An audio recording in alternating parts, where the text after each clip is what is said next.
Hey, welcome back to the Steve Maggs Muscle Car Show podcast. And as you can see, I'm messing around with this Dodge Charger Daytona model kit. And yes, we are into the Dodge section of my 2013 book, Steve Magnanti's 1001 Muscle Car Facts. And here in my home studio in North Brookfield, well, the next door neighbor is mowing the lawn. So if you hear a dull buzz behind me, that is a lawnmower outside. So not a big deal. Okay, well, we're going to continue, but before I do that, I want to thank our sponsors at High Octane Classics, the Northeast's largest muscle car and supercar dealership, located at 143 Washington Street in Auburn, Massachusetts. High Octane Classics buys and sells and services muscle cars and exotics. Give them a call at 508-859-4515.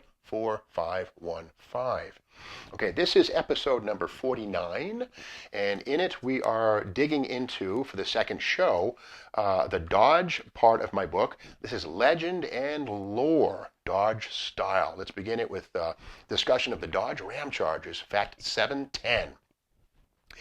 The Ramchargers are most remembered for their candy-striped superstockers, factory experimentals, and flip-top Challenger and Dodge Dodge Sport funny cars. There we go. But let's not forget their successful foray into the top fuel dragster ranks. In 1964 and 65, driving chores were handled by an unlikely choice. At 27, driver Don Westerdale had plenty of race experience, but unlike most of his teammates who were full-time Chrysler employees, Westerdale was a mechanic or was a machine repairman in the frame department at Ford's massive River Rouge assembly plant. Other named gamers included Marvin Ford, performance manager at Glenn E. Thomas Dodge, early sponsor of Bill Maverick Golden's Max Wedge and Hemi drag machines, and Charlie Dodge, a member of New York's Pacer Automotive and frequent car magazine writer in the mid-1960s. So, as I say, what's in a name? You know, Charlie Dodge and Marvin Ford were both very much involved with Mopar projects. But yeah, Don Westerdale, getting back to that, the first driver of the Ramchargers top fuel dragster, which had a 426 Hemi from day one. In fact, the Ramchargers ran a 426 Hemi in fuel before Don Garlits ran a 426 Hemi in fuel. And the bottom line was the Ramchargers were factory engineers, and they were kind of cutting a new path, whereas Garlits stuck with his 392 Chrysler until he realized that the 426 Hemi could only make more power than the 392 Chrysler Hemi if you crank the timing, the ignition timing way up to like 60 degrees. And that's when Garlits discovered that the 426 Hemi was as good, if not better, than the 392. But the factory Ramchargers guys kind of tended to know that all along. And then again, in 1964 and 5, their job as the Ramchargers was not to promote 1958 Chrysler Hemis, but rather new 426 Hemis. But yeah, that's the story. Don Westerdale was the driver of the Ramchargers top fuel front engine dragster in 64 and 5. Now you know. Okay, let's continue with some goodies from the Big Block A-body world with fact 711. Paperwork dated October 6, 1970 confirms that Dodge came very close to producing 50 440-powered Dodge Demons in 1971 for use in NHRA Superstock C class competition. Similar in theme to the 1969 440 Dart GTS, of which 640 were built, Tom Hoover was in charge of the aborted homologation special. The plan was to utilize stock 446-pack short blocks fitted with new head and cross-ram intake manifold castings based on the 518 casting number Stage 3 Max Wedge head of 1964. Backed by 727 torque flights and 8 3/4-inch rear axles hanging from 002, 003 Hemi Dart leaf springs, the Superstock C automatic 440 Demon program was meant to increase the Mopar wedge head's presence in drag racing's lower and middle classes, while providing vintage Superstock races with much needed Max Wedge replacement parts. The timing was bad on many fronts, and nothing came of the program until now. Mike Stavesky and Bill Sefton of Chicago's Nostalgia Lane have conspired with Tom Hoover to create replicas of the never-was Superstock Demon 440 race package. Time will tell how many buyers step up for these Phantom 440 Max Wedge Demon hybrids. Well, this is a situation where time has told the tale. I wrote this book in 2013, and of course, it is now 2021. And time has shown that Mike Stavesky and the folks at Time Machines never really picked up and ran too much. Now, Mopar Collector's Guide, a great Mopar magazine, been around since the 80s, was the magazine that kind of broke the story on this never was 440 Demon. And at the point I wrote this in 2013, Tom Hoover was very much alive and well. He has since passed away, unfortunately. But again, if you Google, Mr. Norm or 440 six-pack Demon NHRA, it's a pretty interesting story. And it's kind of cool, too, because in the early 70s, the Max Wedge was still very much alive in sportsman drag racing. Lots of racers used them. But what was the problem was that the cylinder head castings were drying up. So Chrysler came very close to running another bunch of Max Wedge cylinder heads and cross ram manifolds, and they almost stuck them into Demons. Now, of course, the Demon name has, in the years since, come right back into prominence with the 9-second 2019 Demon wheel stand or Challenger, which is a total production car. And again, there are 3,300 of those things in the world. So to be honest with you, I think I'd rather see a new Demon SRT 9-second car than any number of vintage Dart Sport 440 cars. But that's just me. But they're both cool. Okay, moving on to Hemi-powered station wagons with fact 712.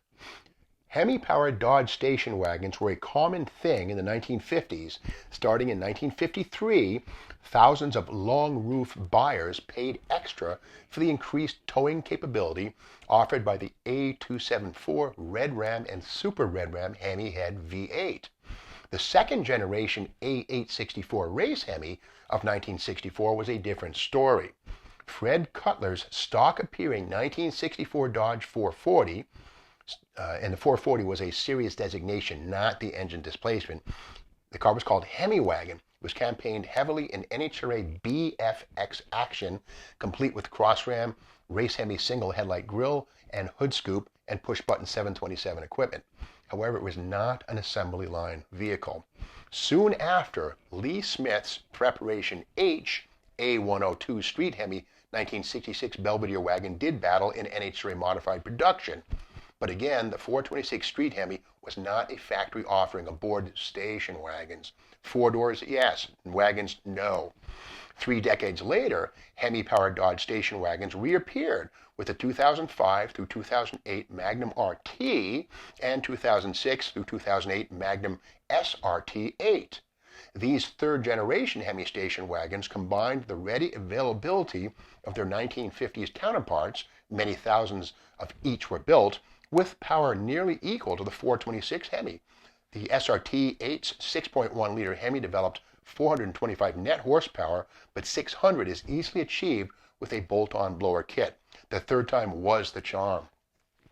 Now, it's funny, since 2013, when I wrote this, of course, it's now 2021, the Magnum has been discontinued, and again, they only made those for, I guess, 3 years, 2005, 2008. And great cars the Magnums were, but again, they were discontinued to allow production capability for the Challenger. So a lot of people say that the Magnum died so the Challenger could live, and to me that's a fair compromise. But yeah, if you ever see the Hemi wagon or the Preparation H Hemi wagon in any vintage car magazines on drag strip pictures, those were not factory-built vehicles, although they had factory assistance. All right, please try to ignore there's a buzzing noise in the background. I think that's a chainsaw or something like that. But hey, what can you do? My residential studio here in wonderful little North Brookfield is full of groovy sounds, not just me yakking at you here on the microphone. Okay, let's go with fact 713. More on early race Hemis. Okay, in 1965, independent Dodge BFX racer Fred Cutler raised more eyebrows among Hemi enthusiasts and latter-day historians with his 383 cubic inch race Hemi powered 1965 Coronet A990 sedan. Emblazoned with the Roadrunner name 3 years before it was immortalized by Plymouth, many have wondered if Dodge whipped up a special cross-bolted low-deck engine with 9.98 inch deck height versus the Hemi, the 426's 10.725 inch deck height. And you've got to wonder if that was made just for this application. Though intriguing, the reality is Cutler's Micro Hemi was a regular 426 Hemi block with a de-stroked rotating assembly to deliver 383 cubes. The resulting big bore short stroke architecture may have been down on torque, but it was capable of nearly 8,000 RPM. The project ensured a Dodge presence in NHRA BFX competition where entries had to carry 9 to 12.99 pounds per cubic inch. By contrast, the AFX weight break was 0 to 8.99 pounds per cubic inch, and CFX was for cars with 13 plus pounds per cubic inch. Cutler's 383 race Hemi faced competition from similarly bizarre one-off creations such as Jerry Harvey's 427 single-overhead cam Quiet One 1965 Galaxy 500, Darrell Droke's 427 single-overhead cam Wonder Colt 1965 Fairlane Thunderbolt with ballast added to weigh 3,800 pounds, must have been a lot of ballast, and the closest thing to normal cars in this class, the fleet of 15 289 small block powered BFX Mercury Comics prepared for Mercury by Bill Strope Engineering. Yes, it's true that in the early 60s, the FX category of NHRA drag racing, which stood for Factory Experimental, was a playground for really weird cars. You know, BFX, AFX, CFX, each of these things, again, power to weight was the determiner on where the car would fall in. So a lot of bizarre combinations were created, including a 383 cubic inch tall deck 426 style race Hemi in Fred Cutler's Roadrunner sedan. And again, the Roadrunner name was used by Plymouth a few years later, but not to be confused with Cutler's Match Racer. All right, let us get on to four-door Hemis with fact 714. Four-door red Ram Hemi-powered Coronet, Meadowbrook, and Royal hardtops and sedans may have been common in the 1950s, but during the A864 race Hemi of 1964 and 65 and the A102 street Hemi of 1966 through 71 eras, Dodge shunned orders for multi-door 426 powered intermediates. No race Hemi four-doors are known to have been built, home-brewed contraptions aside, though a handful of verified H-code 1966 street Hemi Coronet four-doors have surfaced. One is currently on display at the Don Garlits Museum of Drag Racing in Ocala, Florida. These elephant-powered models must have confused factory floor pan assembly workers tasked with spot welding the forward leaf spring mounting bulkheads, also known as torque boxes, in place, and stand as the only intentionally built torque box equipped four-door B-bodies in existence. Yeah, it's crazy stuff, but the 426 Hemi was initially produced in 66 to homologate or legalize the 426 Hemi for NASCAR, and quite frankly, Dodge and Plymouth didn't care how that Hemi became offered to the public, and they would put it in anything you wanted as long as it wasn't a four-door wagon. So there were a handful of four-door sedans built, and they're absolutely validated in real cars. There's a red one, there's a white one, and I think there were also some Dodge Coronets, Plymouth Belvederes as four-doors. So a really exciting time. Now, of course, four-door Hemi cars today are very common. Dodge Charger, Chrysler 300, but back in the day, in the 60s anyways, those Hemi-powered vehicles generally had two doors. Okay, let's move on to fact 715. Factory literature from 1962 through 64 states the 413 and 426 Max Wedge was, quote, available in any Dodge or Plymouth B-body except taxi and station wagon, end quote, applications. Several factory-built 1963 and 64 four-doors have been verified, though the factory lightweight package, sales code 709, was restricted to two-door sedans after March of 1963. The September 1962 issue of Hot Rod Magazine, page 42, shows a light-colored 1962 Dodge 330 four-door sedan with Palmer Dodge markings, racing Al Extran's more typical Stanford Brothers-sponsored 1962 Dodge Max Wedge two-door at Indiana's Muncie Dragway. So yeah, Max Wedge four-doors absolutely happened. And it's kind of funny that here we are in 2021. In fact, today is September 30th, 2021. And in 2 weeks, on October 13th, 2021, a thing called the Great Texas Mopar Horde Auction Event will occur out in Big Spring, Texas. And in that collection, is something I purchased beforehand, actually. A 1962 Dodge 330 police car. It's a Texas car. It's minimally rusty. It's got great patina, and it was originally built as a 9-code police car. And it has a 3-teen poly, push-button torque plate, rated elite, big 11-inch drums. But when I get that thing home to Massachusetts, yep, I'm going to put a Max Wedge together for it and bring to life yet another 4-door 62 Max Wedge. So stay tuned to the Steve Maggs Muscle Car Show podcast, and also to the Steve Maggs YouTube channel for a series of videos that will showcase the conversion of that car from its current police car, junker status, to a rat rod beast of a Max Wedge 4-door wannabe. So that's coming up later. Okay, more Max Wedge goodies here with fact 716. Here we go. Despite factory claims to the contrary, 3 Max Wedge station wagons were built on the assembly line. 1 Dodge and 2 Plymouths were assembled in 1963, plus several home-built 1963s and 64s, which set many records. Their mission was NHRA drag racing, where the extra rear overhang was helpful in planting the slicks for a starting line traction advantage. Of the Plymouths, sold new to racer Ron Mandela through Milne Brothers Chrysler Plymouth in Pasadena, California, one of them won a Superstock automatic class honors at the 1964 Internationals. Interestingly, Ron's younger brother Phil currently operates Phil Mandela Racing, PMR, a frequent best engineered NHRA Wally Award-winning chassis shop in California. Numerous Superstock A automatic Hemi darts and Barracudas of today have been prepared by PMR. Yeah, it's kind of an interesting fact that a Max Wedge station wagon wasn't technically available on paper. And the factory paperwork even said that. Well, they made at least 3 of them, that's for sure. I've personally seen one. It's a 63 Plymouth, and it says War Axe on the door, and that car is, I think, under restoration right now, but it's the real deal. But don't look for aluminum noses on these things, at least not from the factory. These were generally, as far as I know, all steel cars with a 415 horsepower 426. But that's an amazing thing to think of, a Max Wedge powered station wagon. Yep, they made a few. Take a moment here to thank our sponsors at OCTAIN Classics, the Northeast's largest muscle car and supercar dealership, located at 143 Washington Street in Auburn, Massachusetts. OCTAIN Classics buys and sells and services muscle cars and exotics. Give them a call at 508-859-4515.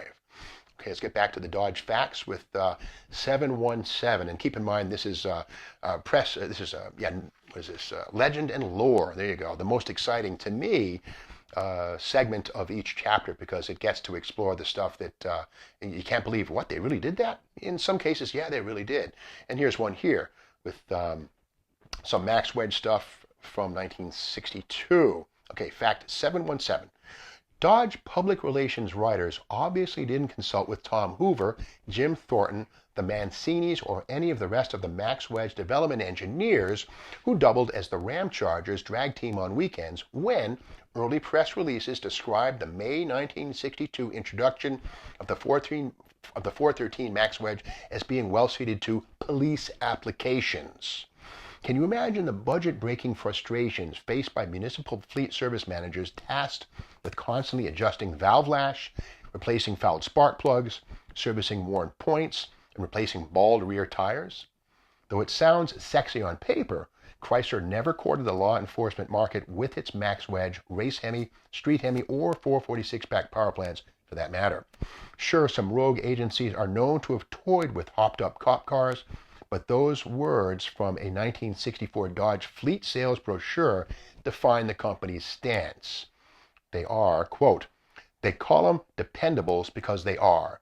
Dodge has had such a solid reputation as a police vehicle. Today, in fact, Dodge is used as the state police vehicle in nearly half of our 50 states. Dodge gives you what you've got to have in a police pursuit: rugged, low cost, day in, day out performance and dependability." End quote. 4-barrel inducted 383 and 440 squad cars were hot enough for the job. Anything hotter was handled by the under-dash Motorola radio. Yeah, it's true that, a lot of folks, in fact, movies, we even see movies, yeah, that thing's got a 446-pack, it's a police car. Oh, this chief of police had a Hemi car. Well, a lot of that stuff can be true, but it's not something that the factory blessed or pushed. I will say this, in the little town of West Brookfield, Massachusetts, the next town over from North Brookfield, where I'm broadcasting from right now, pardon my asthma, I'm a little wheezy today. But anyway, over in West Brookfield, back in the early 1970s, a fellow named Ron Burnham, his father, George Burnham, was the chief of police back in the day. Well, they had a 67 Hemi Charger, a 4-speed car, a real car, that they got from a guy named Bob Leslie. Bob Leslie was a police officer in West Brookfield. And yes, apparently Bob Leslie would occasionally cruise in the 67 Hemi Charger 4-speed looking for speeders, etc. So he was a town cop driving his personal Hemi Charger on the job. So that did happen, but that doesn't make it a police car. Know what I'm saying? Okay, let's move on. Fact 718. A vivid memory of mine is a 1979 viewing of a late-night rerun of the ABC TV movie Hot Rod, also known as Rebel of the Road. It's the story of an outcast rodder, his struggles with a corrupt small-town police force, and an eventual drag strip showdown with an Olds 442 powered by the Munns Root Beer Company. At the beginning of the flick, the hero drives a 1965 Coronet sedan, presumably an A990. After the cops force him off the road, totaling the Dodge, he swaps the Hemi into a 1941 Willys. You probably remember the movie now. But has anybody noticed that he steals a replacement Hemi out of an AMC Matador cop car? I sure did. It stands as yet another tribute to the mythical legacy of the Hemi-powered cop cars on TV and in the movies. Yeah, that movie, if you Google it, Hot Rod, or Rebel of the Road, was kind of a goofy movie. You know, this Munns Root Beer Company and their evil empire, the son with his 442, the lone rebel with his Hemi-powered Willys. But again, the crash scene, someday I got to slow that down on YouTube and see if that 65 Coronet is an A990. I really doubt it. It was probably just a 65 Coronet. But they did have some scenes showing a 60, well, I'm not sure if it was a street Hemi or race Hemi. I got to look at that too, because as we know, 64 and 5 race Hemis have a very specific straight edge to their valve covers. 66 through 71 street Hemis have a rounded edge, you know. But there are shots where they're pulling the Hemi out of a Matador, yup, an AMC. Strictly, you know, movie magic, silliness. But they did use a Hemi. I wonder what the backstory is on that. I mean, somebody in the script department knew enough not to try and fake the Hemi with a 401 AMC or something like that. But it's a cool movie. Get a chance, check it out. Hot Rod. All right, let's move on to 719. The brutal nature of a cammed cross-ram Max Wedge idling at 1100 RPM is completely at odds with the breezy luxury of a convertible body. But when Dodge listed Max Wedge availability in any model except station wagons and taxis, they weren't kidding. Several 413 and 426 Max Wedge drop tops are known to have been produced by the factory. Authentication begins with these stamped numbers. In 1962, the fourth character of the VIN tag must read 2 for the Hamtramck, Michigan assembly plant, and the fender tag must show engine code 500 for the 11-to-1 engine or 509 for the 13.5-to-1 compression engine on the third line under the letter N. In 63, the same 2 Hamtramck plant code in the VIN is 1962, but the fender tag code changed to 09 for the 11-to-1 engine or 19 for the 13.5-to-1 engine and was repositioned beneath the letters Q and R. In 1964, the VIN code was unchanged, but new fender tag codes were used. Look for engine code 08 for the 11-to-1 engine or 09 for the 12.5-to-1 engine, now only offered with 2-door sedan bodies beneath the letters A and B on the trim tag. Incidentally, this code information also applies to fixed roof Dodges, not just the convertibles. Plymouth codes are similar, but not identical.